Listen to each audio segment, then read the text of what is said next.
ভারতের উত্তরাখণ্ডের যোশীমঠের পরিস্থিতি হতে পারে দার্জিলিংয়েও। যোশীমঠের মতো দেবে যেতে পারে দার্জিলিংয়ের বেশ কিছু এলাকা, এমন আশঙ্কা উড়িয়ে দেওয়া যাচ্ছে না। বিষয়টি নিয়ে উদ্বেগও নতুন নয়। দার্জিলিংয়ে গত এক দশকে একের পর এক বহুতল স্থাপনা তৈরি হয়েছে। কয়েক বছর আগেও যেখানে দোতলা থেকে বড়জোর তিনতলা বাড়ি দেখা যেত, এখন সেখানে বহুতল শপিং মল থেকে শুরু করে পাহাড়ের ঢালে একের পর এক তৈরি হয়েছে অট্টালিকা, যার বিপদ আঁচ করেছে স্থানীয় প্রশাসনও। কিন্তু সেই অনুযায়ী পদক্ষেপ এখনও নেওয়া হয়নি, ফলে উদ্বেগ বাড়ছে। যোশীমঠের ঘটনার পর উদ্বেগ বেড়েছে কয়েক গুণ। যোশীমঠের আতঙ্ক দার্জিলিংয়ে। যোশীমঠে রোজ মাটি ফেটে ধসে যাচ্ছে, ফাটল দেখা যাচ্ছে রাস্তায়।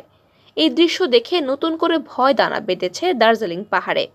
একই অবস্থা কালিম্পং ও কার্শিয়াংয়েও।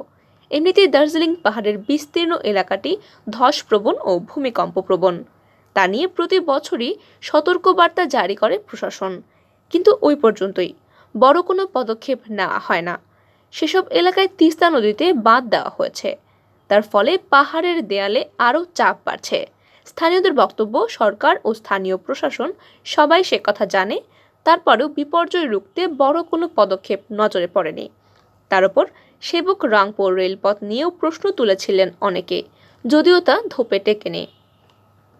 দার্জিলিংয়ের ১৩২টি অবৈধ নির্মাণ চিহ্নিত। সম্প্রতি দার্জিলিং শহরের ১৩২টি নির্মাণ স্থাপনা অবৈধ হিসেবে চিহ্নিত করা হয়েছে। হামরো পার্টি ক্ষমতায় আসার পর কয়েকটি ভাঙাও হয়। এরপর পৌরসভার রাজনৈতিক পালাবদল ঘটলে উদ্যোগ আটকে যায়। অনেকে অভিযোগ তুলেছেন, হামরো পার্টির অবৈধ নির্মাণ ভাঙার অভিযানের কারণেই তাকে বোর্ড হারাতে হয়েছে। যদিও এসব এখন অতীত, আসল সমস্যা থেকে বহু দূরে। তবে জিটিএ চিফ এক্সিকিউটিভ অনিত থাপাও পাহাড়ের বেআইনি নির্মাণ বহুতল ভবন নিয়ে উদ্বেগ প্রকাশ করেছেন। এখন কতদিনে কাজ হয় তা দেখতে হবে। পৌর আইন কি বলছে? রাজ্যের পৌর আইনে দার্জিলিং শহরে ১১.৫ মিটার উচ্চতার মধ্যে বাড়ি তৈরি করার নিয়ম। কালিম্পং, মিরিং বা কার্শিয়াংয়েও সেটাই মেনে চলার কথা। শুধু বিশেষ অনুমতিক্রমে পৌরসভা ও সরকারি কয়েকটি ভবন ১৩ মিটারের ধারে কাছে থাকতে পারে। অভিযোগ, গত ৩ দশক ধরে দার্জিলিং সহ পাহাড়ের শহরগুলোতে একের পর এক বেআইনি নির্মাণ ও বহুতল ভবন তৈরি হয়েছে। পাহাড়ের ঢাল কেটে বহুতল ভবন তৈরি করা হয়েছে, একটির গায়ে আরেকটি ভবন লেগে রয়েছে। পাহাড়ের ঢালে এই পরিস্থিতি অত্যন্ত ভয়ানক বলে মনে করছেন বিশেষজ্ঞরা।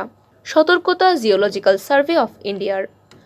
কালিম্পং, কার্শিয়াং, দার্জিলিংয়ের দক্ষিণ পশ্চিম দার্জিলিং পার্বত্য অঞ্চল অত্যন্ত ধসপ্রবণ বলে মনে করছে geological survey of India, GSI.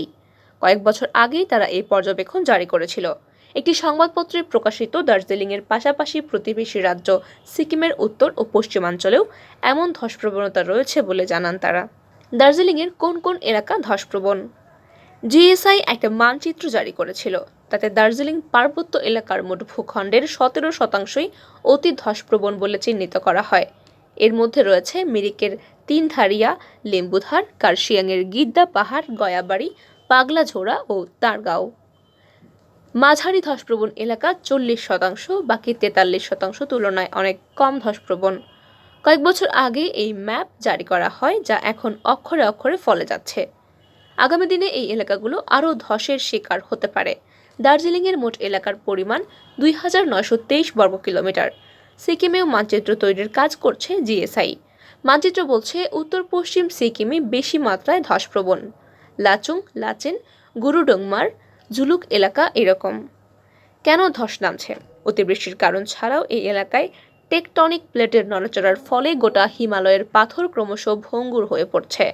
তাছাড়া এই এলাকা নবীন পাললিক শিলায় গঠিত, যার কারণে মাটি পাথরের বুনন জমার ততটা নয়, যার জোরেই দার্জিলিং সিকিম এলাকায় অতিবৃষ্টিতে ধস নামছে বলে বিশেষজ্ঞদের মতামত। ধস সামলাতে বিভিন্ন সময়ে গত ১ বছর ধরে বিজনবাড়ি, পালবাজার, সিটং, সেলফু, গরুবাথান, লিম্বুধারা এলাকায় কর্মশালা হয়েছে, তবে এখনও অল আউট কাজ শুরু হয়নি।